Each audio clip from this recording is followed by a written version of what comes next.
What's your perspective on the closed-end fund industry? How is it evolving? I think the closed-end fund industry is going to be continuously evolving from an IPO standpoint and the innovation in IPOs, specifically addressing discount management. New issuance. A case in point is what's appealing to clients in today's marketplace? What is the product that they're asking for?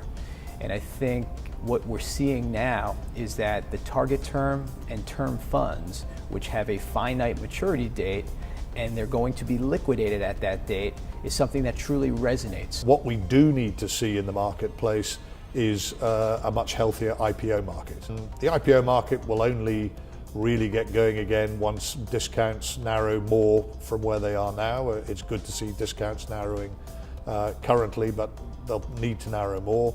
But once they do, it's very important that the industry prices IPOs appropriately. And there have been a number of firms who've taken a more aggressive view on pricing recently, and I hope that continues, and I think that will be for the benefit of the industry as a whole. I think term structures are going to become popular, whereas closed-end funds will actually have a term and convert to either an open-end fund or liquidate at some point in the future.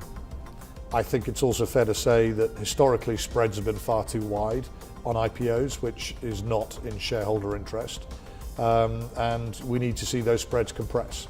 And if you have a more attractively priced product, then I suspect you'll be able to sell a lot more of it. Feedback that I've always received is I buy a closed-end fund at a 5 or 10% discount, it stays at a 5 or 10% discount in perpetuity. With a term or a target term, at that finite date, there will be a liquidation at whatever the current NAV is at that point in time.